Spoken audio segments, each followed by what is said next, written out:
यमुनानगर में देर रात पहाड़ों पर हुई बारिश के बाद सोम नदी एक बार फिर उफान पर आ गई है।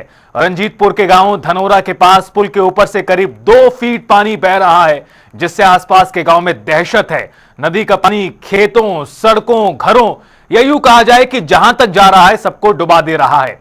नुकसान भारी हो रहा है। ग्रामीणों के मुताबिक तीसरी बार सोम नदी ने तबाही मचाई है और 2 बार पुल के ऊपर से पानी निकल चुका है। नदी की पटरी भी कई जगह टूट गई है। लोगों ने कहा कि बार बार पानी आने से पशुओं का चारा तक खराब है और हालात काफी ज्यादा चिंताजनक बन गए हैं।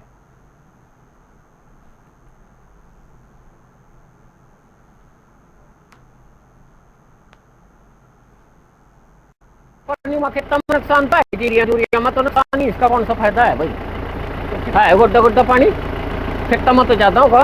कौन सी बार आया इस बार पानी? ये तो 5-7 बार आई लिया। हर साल ऐसी रहा क्या? हर साल ही हाल रहा हो रहा। तो बहुत जी नुकसान तो जो बारिश होंगी रही तो फिर होएगा ही होएगा नुकसान।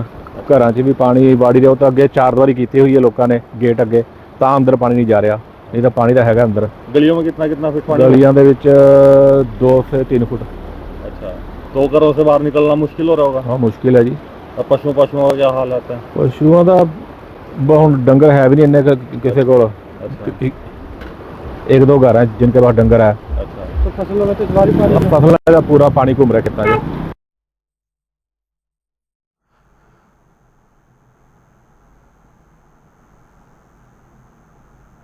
तो यमुनानगर में कुदरत का कहर किस तरह का है वो आपने देखा। बात अंबाला की, जहां लगातार हो रही बारिश से टांगरी नदी फिर उफान पर आ गई है। आसपास के लोग दहशत में जिंदगी जी रहे हैं। नदी का पानी रिहायशी इलाकों में घुस गया है, जिसके बाद लोग आनन फानन में अपना सामान छतों पर या फिर सुरक्षित स्थानों पर पहुंचाने लग रहे हैं। लोगों का आरोप है कि प्रशासन की ओर से कोई मदद नहीं मिल रही है। सिंचाई विभाग के एसडीओ का कहना है कि पानी और बढ़ने की संभावना है। गौरतलब है कि 2023 में भी टांगरी नदी ने भारी तबाही मचाई थी, जिसके बाद मंत्री अनिल विज ने इसे गहरा करने के निर्देश दिए थे। फिलहाल लोग अपने स्तर पर ही सुरक्षा और बचाव कर रहे हैं। सुविधा कुछ नहीं है, हमें सुविधा चाहिए ना हर जगह की। हाथ ले में बोट लेना आ जाए। हम लोग टांगरी के किनारे पे रहते हैं और ये पानी का फ्लो जो है बढ़ता ही जा रहा है। पिछले साल भी आया था तो हमारे लोगों का बहुत नुकसान हुआ था। सरकार हमारे लिए कुछ नहीं कर रही, ना हमारे पास कोई अभी तक पूछने आया, ना कोई सुविधा है हमारे पास। हम लोग कहाँ पर जाएं? ये सरकार से अपील है हमारी। बहुत पानी आया था जी, हमारे घर की दीवारें भी टूट गई, सब कुछ टूट गया। जितने भी आदमी हैं, गरीब आदमी रहते हैं यहाँ पे, इन सबको सरकार की तरफ से सुविधा होनी चाहिए। सुबह से 5 बजे से लेकर अनाउंसमेंट करा दी गई है हर पूरे मौके पे, घर घर में जा करके कि यहाँ से निकल करके अपना सामान लेकर के ऊपर बंदे के ऊपर आ जाएं, सब सेफ हो जाएं। पानी 30,000 से ऊपर क्यूसिक पानी आना है। तो किसी भी तरह की टीम भी बुलाएगी? हाँ जी, एनडीआरएफ वाले भी बनाए गए हैं, 2 बोट मंगाई गई है। यमुनानगर, अंबाला और अब बात पंचकुला की। पिछले 12 घंटे से हो रही भारी बारिश ने जनजीवन अस्त व्यस्त कर दिया है। घग्गर नदी और अन्य बरसाती नालों का जलस्तर काफी बढ़ गया है और घग्गर नदी ने विकराल रूप धारण किया हुआ है। मोरनी के प्लासरा गांव में बादल फटने जैसी घटना से भारी तबाही हो गई। ग्रामीणों का कहना है कि तेज गर्जना के साथ अचानक भारी मात्रा में पानी बरसा, जिससे सड़कों, खेतों और गलियों में जल भराव हो गया, नुकसान हुआ। वहीं खटौली गांव में नदी पर बना पुल टूट गया और इससे भी काफी नुकसान हुआ है। प्रशासन ने एहतियातन पुल के आसपास बैरिकेडिंग कर दी है। लोगों को नदी व क्षतिग्रस्त पुल के पास ना जाने को कहा गया है। नुकसान का सही आकलन अभी बाकी है, लेकिन बारिश से लोगों में दहशत की स्थिति तो बन गई है।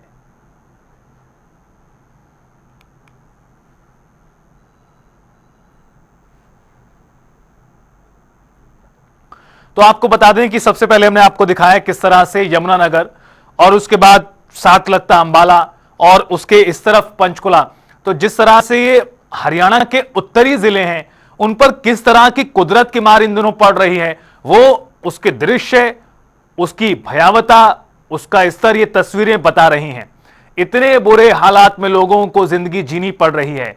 हालांकि मॉनसून काफी हद तक अब जाने की दिशा में है। ऐसे में समझा जा सकता है कि कुछ सप्ताहों के बाद राहत मिलेगी, लेकिन अभी की स्थिति ने इतनी बुरी मुश्किल, इतनी बड़ी स्थिति लाकर सामने खड़ी कर दी है कि लोग काफी ज्यादा परेशान हैं और एक तरह से डरे हुए भी हैं। पंचकुला की तस्वीरें इस वक्त आपको दिखा रहे हैं और पंचकुला का हाल देखिए आप, किस तरह से चारों तरफ पानी ही पानी, मलबा ही मलबा नजर आ रहा है।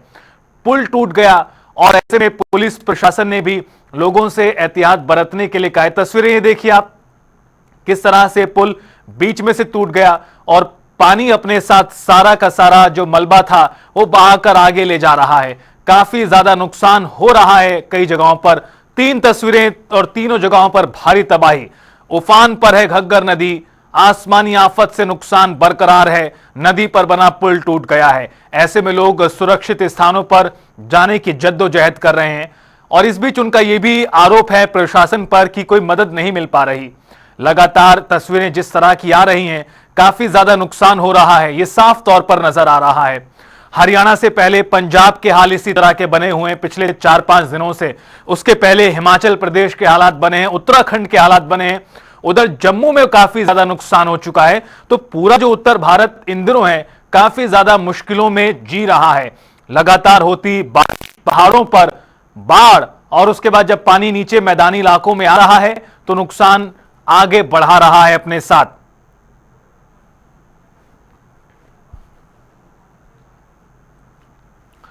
और जिस तरह से कुदरत का कहर है, और ज्यादा जानकारी देने के लिए ग्राउंड जीरो से हमारे साथ हमारे 2 सहयोगी लाइव जुड़ रहे हैं।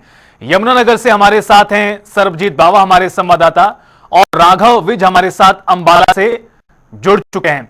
राघव, सबसे पहले आप बताइए, चूंकि अंबाला की वो तस्वीरें, वो भयानक दृश्य आज भी दिमाग में है, नजरों में है, जब 2 साल पहले जिस तरह के हालात बन गए थे, सड़कों पर, गांव में, खेत, चारों तरफ पानी था, लोग किसी तरह अपनी जिंदगी बचाते हुए नजर आ रहे थे, और एक बार फिर अंबाला में काफी ज्यादा मुश्किलों का आलम बनता हुआ दिखाई दे रहा है। जी बिल्कुल, आपको बता दें कि जिस तरीके से पहाड़ों पर लगातार बारिश हो रही है और ऊपर जो कुदरत का कहर बरस रहा है, ऐसे में आज कांगड़ी नदी जो कि अंबाला के बीच में उसे निकलती है, पूरे उफान पर है। आसपास के इलाकों में जल भराव होना शुरू हो गया है। हरियाणा के कैबिनेट मंत्री अनिल विज जो हैं कुछ ग्राउंड पर हैं और लगातार मौके की स्थिति का जायजा ले रहे हैं। प्रशासन पूरी तरह से अलर्ट पर है, स्वास्थ्य विभाग की बात कर रहे हैं अलर्ट पर है, एनडीआरएफ की टीमें जो है वो वहां पर तैनात कर दी गई हैं। ऐसा मंजर जो है 2023 में देखने को मिला था, जब पूरा अंबाला जो है जलमग्न हो गया था। उससे ज्यादा भयंकर हालात जो हैं, उससे भयानक मंजर जो है इस बार कांगड़ी नदी का देखने को मिल रहा है। तकरीबन 18,000 के आसपास क्यूसेक पानी अब तक कांगड़ी नदी में आ चुका है और अनुमान लगाया जा रहा है कि पहाड़ों से जिस तरीके से लगातार पानी छोड़ा जा रहा है, 30 से 35,000 क्यूसेक पानी जो है वो आएगा। कांगड़ी रिवर में अब तक का सबसे रिकॉर्ड जो रहा है 17 से 18,000 क्यूसेक पानी का रहा है। ऐसे में 30,000 से 35,000 क्यूसेक पानी आना कहीं ना कहीं लोगों के लिए खतरे की घंटी नजर आ रही है। कांगड़ी नदी के साथ सटते इलाके, जो निचले इलाके हैं, वहां लोगों के घरों में पानी भरना शुरू हो गया है, जिसको लेकर प्रशासन पूरी तरह से अलर्ट मोड पर है। प्रशासन द्वारा अनाउंसमेंट कराई जा रही है कि लगातार जो लोग हैं अपना आवश्यक सामान लेके ऊपर टांगड़ी बंधे के पास आ जाएं ताकि कोई दिक्कत ना आए। प्रशासन पूरी तरह से नजर बनाए हुए है। पुलिस की बात करें, एनडीआरएफ की या स्वास्थ्य विभाग की, पूरी तरह हाई अलर्ट पर है। कुछ कैबिनेट मंत्री ग्राउंड पर हैं, लगातार अन्य क्षेत्रों का जो है दौरा कर रहे हैं जहां पर पानी जो है लोगों के घरों में घुसने का अनुमान लगाया जा रहा है। पूरी प्रशासन अमला जो है उनके साथ है। बार बार प्रशासन ये कहता नजर आ रहा है किसी तरह की पैनिक होने की जरूरत नहीं है, लेकिन कांगड़ी नदी के जो मंजर है वो बड़ा ही भयानक देखने को मिल रहा है। जी बिल्कुल, काफी ज्यादा भयानक इस वक्त कांगड़ी नदी का दृश्य देखने को मिल रहा है। और सरबजीत, अब आप बताइए, चूंकि यमुनानगर में भी काफी ज्यादा दिक्कतें होती हैं, सोम नदी का जलस्तर बढ़ा हुआ है, उत्तरी इलाका हरियाणा का पूरी तरफ से घिरा हुआ है। पंचकुला की बात करें, यमुनानगर की बात करें, इधर अंबाला की बात करें, काफी ज्यादा मुश्किलें इन दिनों में देखने को मिल रही हैं। यमुनानगर की क्या है स्थिति? इसमें बताऊं कि यमुनानगर की बात करें, यमुनानगर के अंदर जितनी भी बरसाती नदियां नाले हैं सभी इस समय उफान पर है। बात करें सोम नदी की, तो सोम नदी में देर रात इतना ज्यादा पानी था कि आसपास के गांव के लोग जो काफी दहशत में आ गए। यमुनानगर के रंजीतपुर के पास धनोरा, जो हरियाणा और हिमाचल को जोड़ता पुल है, उसके ऊपर 2.5 से 3 फुट पुल के ऊपर से पानी बह गया और धनोरा गांव जो काफी ऊंचाई पर है, उस गांव में भी इस बार पानी आकर गांव वालों का यह कहना था कि आज तक इस गांव के अंदर पानी नहीं आया, लेकिन पानी इतना ज्यादा था कि गांव के अंदर भी घुस गया। वहीं धनोरा के साथ साथ बात करें, चिंतपुर है, और चिंतपुर के साथ साथ आधा दर्जन के करीब और गांव, जैसे खानू वाला है, इस तरह के कई गांव हैं जो बाढ़ की चपेट में आ गए। और रात्रि के पहर जब पानी आया था, क्योंकि रात्रि को सभी लोग जबकि निंद्रा में थे, सोए हुए थे, तभी पानी की आवाजों ने लोगों को जगा दिया। और लोगों के घरों के अंदर जब पानी घुसना शुरू हो गया, तब लोगों ने उठकर अपना सामान समेटा, अपने जो पशु थे उनको सुरक्षित स्थानों पर लेके गए। लेकिन बड़ी बात यह है रितेश कि इस बाढ़ लगातार जो बाढ़ आ रही है, लगातार जो पहाड़ों से पानी आ रहा है, उससे कहीं ना कहीं यमुनानगर के काफी लोग जो है, पर वो तो परेशान है, ग्रामीण जो वो परेशान है, लेकिन जो पशुओं का चारा है वो बिल्कुल खराब हो चुका है। फसलों में जो है काफी खराबी आ चुकी है, क्योंकि फसलों में 4 से 5 फुट जो पानी है वो भरा हुआ है। यमुनानगर के हाईवे की बात करें, राष्ट्रीय राजमार्ग है, उसके ऊपर मैं बताऊं रितेश के पिछले दिनों जब पानी आया था, बारिश आई थी, तो उस समय लगातार 15 से 20 दिन तक हाईवे के ऊपर जो है पानी बहता रहा और प्रशासन को एक तरफा हाईवे चलाना पड़ा। तो आसपास के जितने भी खेत थे वो जलमग्न रहे, और आज भी यह स्थिति है। लगातार चौथी बार यमुनानगर में बाढ़ की स्थिति बनी है इस सीजन के अंदर, क्योंकि पूरा सावन जो है बरसता रहा, और अब जो भादों का महीना है इसमें भी जो बारिश जो है, लगातार बादल जो है बरस रहे हैं, और लोगों को काफी परेशानियों का जो है सामना करना पड़ रहा है। हथनीकुंड बैराज पे इस समय मैं खड़ा हूँ, हथनीकुंड बैराज पे भी इस समय 70,000 के करीब क्यूसेक जो है वो पानी दर्ज किया जा रहा है। और जैसे ऊपरी इलाकों में लगातार बारिश हो रही है, उससे लग रहा है कि इसका पानी और बढ़ेगा और मैदानी इलाकों में जो है काफी तबाही मचा सकता है। दिल्ली के आसपास जो निचले इलाके हैं वहां दिक्कत कर सकता है। तो पहाड़ों से उतरने वाली जो आफत है वो कहीं ना कहीं मैदानी इलाकों के लोगों के लिए भी मुसीबत का जो है सबब बनती जा रही है। जितने भी यमुनानगर के आसपास बरसाती नाले हैं, बरसाती नदियां हैं, चाहे सोम नदी है, चाहे बावली नदी है, चाहे चतंग नदी है, चाहे राक्षसी नदी है, तो इन नदियों के अंदर जो है काफी जल प्रलय दिखाई दे रही है। और नदियों के जो किनारे हैं वो भी कहीं ना कहीं टूटने की कगार पर पहुंच चुके हैं। और ग्रामीण जो नदियों के किनारे आसपास जो गांव वाले बसे हैं उनमें काफी कहीं ना कहीं दहशत दिखाई दे रही है। जी रितेश। बिल्कुल। और सरबजीत, जब ये पानी आगे बढ़ेगा, यमुना से होता हुआ दिल्ली पहुंचेगा, तो यहां पर भी चूंकि लगातार अलर्ट जारी किया गया है निचले इलाकों में। एक सवाल और आपसे सरबजीत, उसके बाद बात करेंगे प्रशासन की तैयारियों को लेकर। कितने ऐसे इलाके हैं, कितने ऐसे कस्बे हैं यमुनानगर के आसपास के जहां पर इन दिनों मुश्किलें लोगों को पेश आ रही हैं? देखिए बिल्कुल रितेश, मैं बताऊं कि यमुनानगर की जो सोम नदी और चतंग नदी वो कहीं ना कहीं हर बार जो है बाढ़ का सबब बनती है। यमुनानगर का कस्बा बिलासपुर और सढौरा, ये दोनों कस्बे जो है कहीं ना कहीं बाढ़ की चपेट में है। इसके आसपास दर्जनों गांव जो है वो बाढ़ की चपेट में है। अभी कुछ दिन पहले जब बारिश आई थी तब भी धनौरा नदी के ऊपर से, पुल के ऊपर से पानी बह गया था।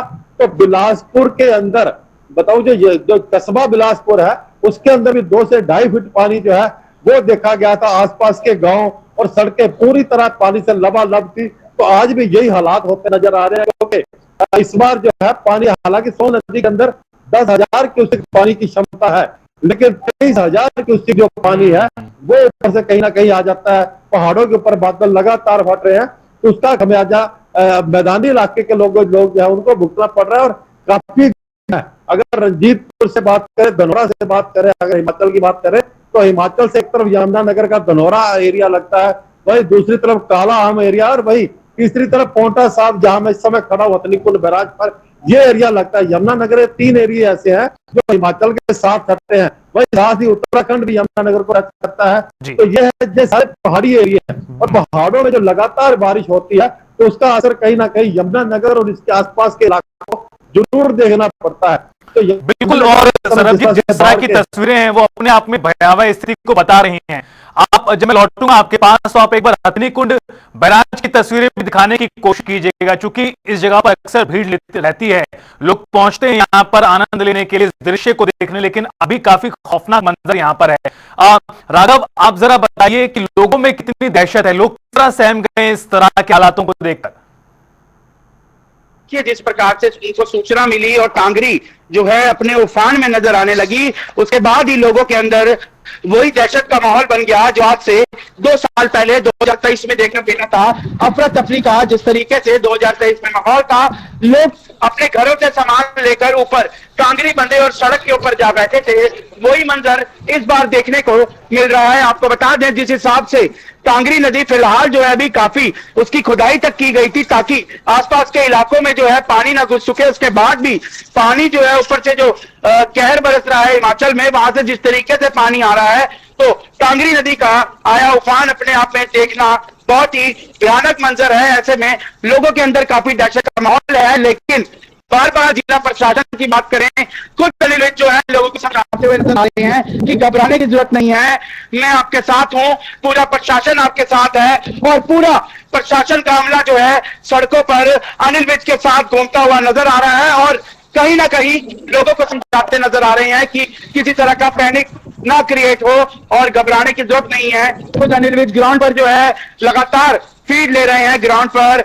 अलग अलग जगहों पर जा रहे हैं, प्रशासन अलर्ट है, एनडीआरएफ की टीमें मौजूद हैं, स्वास्थ्य विभाग पूरी तरह से अलर्ट है, लोगों की मदद के लिए काफी लोग जो है आगे आ रहे हैं ताकि उनका जो जरूरी सामान है उसके समेत जो है ऊपर टांगरी बंधा एक बना हुआ है, बंधे के बाद शहरी इलाका शुरू होता है, उस बंधे पे खड़े हो जाए ताकि किसी तरह का नुकसान ना हो। बार बार बुनियादी कराई जा रही है कि अपने घरों से बाहर निकलकर ऊंचे इलाकों में आ जाएं। ऐसे में प्रशासन पूरी तरह से जहां अलर्ट है, लोग भी समझदारी से कहीं ना कहीं अपना सामान लेके घर में से निकलना बाहर शुरू कर दिया है। जी बिल्कुल, सुरक्षित स्थान पर पहुंचे लोग, अगर हालात और ज्यादा खराब होती हैं तो इस बाबत प्रशासन भी बुनियादी करा रहा है। जी सरबजीत, अब आप बताइए प्रशासन के इंतजाम और साथ ही साथ हथिनी कुंड बैराज इस वक्त किस तरह का नजर आ रहा है? चूंकि पिकनिक स्पॉट से कम नहीं रहता, यहां पर काफी बड़ी संख्या में लोग घूमने के लिए पहुंचते हैं, लेकिन अभी मानसून में कैसा यहां का नजारा है? देखिए बिल्कुल मैं बताऊं कि हथिनी कुंड बैराज को जो है पर्यटक स्थल के रूप में विकसित किया जा रहा है। लोग जो है अगर बात करें उत्तर प्रदेश से, हिमाचल से और उत्तराखंड से काफी लोग हथिनी कुंड बैराज घूमने आते हैं, यहाँ पर जो है नौका विहार भी करते हैं। लेकिन जो आज का नजारा है बैराज का, वो आपको दिखाना चाहूंगा कि आप देख सकते हैं बैराज के ऊपर क्या स्थिति है। हथिनी कुंड बैराज की बात करें तो आप मेरे सामने तस्वीरों में देख सकते हैं कि बैराज से जो पानी बह रहा है कितना रौद्र रूप है पानी का।